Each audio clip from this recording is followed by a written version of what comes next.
My next guest is a member of the U.S. House Intelligence Committee and represents Illinois' 5th District. Representative Mike Quigley joins us now from Chicago. Congressman, thank you so much for joining us. On a scale of 1 to 10, on a scale of 1 to 10, how much did the scenario portrayed in this story scare the intelligence community? Look, I think on an ongoing basis, the intelligence community is afraid of this. It should be beyond a 10. I think a real question here is how surprised would they be? And I think most of them wouldn't be surprised at all if a story like this was found out to be true. I mean, the threats are very real. I should add that, again, we spoke to 17 different primary sources with direct knowledge of this compromised hardware sources inside the companies and inside the U.S. government. So what do you believe the House Intelligence Committee should do as a result of this report? I think first they should talk to the manufacturers and the intelligence community to get more fully briefed on this and complete a much more thorough investigation. And I believe that part of that's already taking place. I understand that the leadership of the House Select Committee on Intelligence has already asked for that briefing. I'd be surprised if it didn't take place within a week. As far as meeting with the manufacturers, that'll probably take place when we come back after the midterms. What sort of dialogue has the intelligence community had with other government agencies about this? Oh, I think there's an ongoing discussion and an ongoing relationship that's taken place for some time now. This is a threat I've learned about since I've been on the committee and even before just as a member of Congress. So, again, the threat is that China will attack our intelligence community. It will attack our sources of information, our intellectual property at every possible point. We're not prepared for that at this point in time. I should add that Amazon, Apple, and Supermicro have all issued statements denying knowledge of these allegations, which you can read on our website in full. That said, when it comes to hardware, Representative Quigley, how vulnerable do you believe we really are, given that the supply chains of these companies go all the way back to China? Yeah, the supply chain issue is extraordinarily complicated. The threat is extremely real. I think we saw just a little bit borne out when we saw the ZTE phone issue come to being, when Congress finally acted through the National Defense Reauthorization Act, where they banned the government's purchase of these phones. Unfortunately, they didn't demand the same from the private sector. I think you're going to see more of that.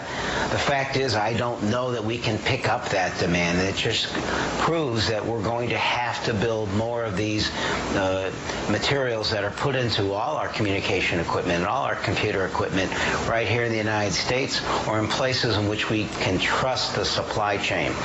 But as you suggest, it's an ever more complicated world, and it's going to be harder and harder to trace the sources of all these materials that go into this important equipment. How should companies be looking at the security of their supply chains, and how would they go about moving their supply chains out of China, given the many years they've been entrenched there? It's not just that the many years they've been there, it's just that the sheer volume that's needed, it's going to be hard to make up for all that lack of material. It's going to take some time.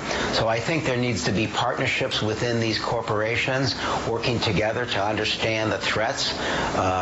There also needs enhanced relationship with government and academics. Understand the threat and to cooperate to meet this more fully head-on. The government's role needs to be to help these entities face this challenge, give them the complete information they need and the assistance they need in probably ramping up the work that needs to get done in the United States to create this material here or within partners that we trust. Given what we know now, would you advocate Apple or Supermicro moving their supply chains out of China? Supermicro is a company that has servers in so many different companies and in government agencies. Unless they find some miraculous way to check all of this and make sure it's safe. They're going to have to.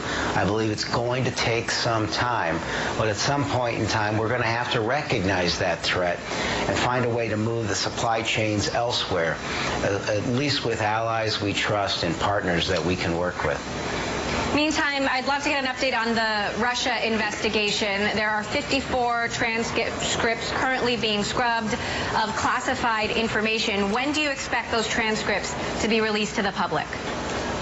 Well, most of those transcripts should have been released already. The fact of the matter is the vast majority involve only unclassified material. We attempted on the Democratic side to get those released immediately, and we were met with opposition.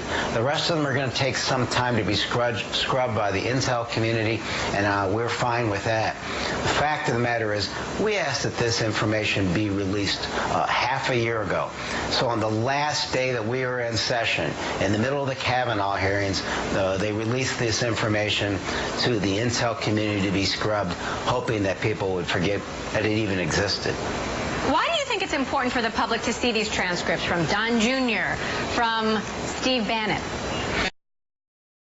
I think they'll help them begin to understand what I've learned for the last 2 years of this investigation. There was an attack on the democratic process. It was the Russians. It was the Russians who acted alone. They did it to benefit one candidate and hurt another. And there were those in the Trump world communicating on an ongoing basis, attempting, at the very least, attempting to conspire with the Russians. I believe the transcripts as released will bear that out. I think it will also bear out that my Republican colleagues weren't nearly as diligent in asking questions and trying to find out what took place. And finally, there's a lot more to learn. And we were stymied at many points in this investigation trying to find out what took place. A gag order from the White House, the fact that witnesses were not subpoenaed, at least 40, and those that did show up weren't required to answer questions. Facebook said it's banning misinformation, more misinformation on its platform about voter suppression, so whether their vote will count, how you can vote. Do you think this is enough, or should Facebook be doing more? They're outsourcing other information to third-party fact checkers, which, if flagged, would be downranked, but not necessarily removed from the platform. I think that Facebook and the other social media platforms were slow to react to this. They were woefully unprepared during the last election as the Russians weaponized social media. They are slowly coming to realize just what a threat this is, what an attack it is on the democratic process. I welcome the reforms as they come. In the final analysis, it's going to be up to the American people to recognize this threat and be wary of anything like the posts that they've seen before, which are divisive or seem very unrealistic. So are you satisfied then with what you see Facebook doing so far? I mean, this is a gigantic platform. Is it really realistic that Facebook itself can have control over all of this? It's going to take more than just Facebook. It's going to take involvement with all the social media platforms, and again, the American public playing a role as well. There's always more that they can do. It's going to require a lot of resources to do the policing of this, but it's the least the American public can expect. It's all about transparency and accountability. With posts like, if you voted in the primary, you don't have to vote in the general, or if you click on this, you've already voted. If that suppresses just a few votes, it's worth fighting against.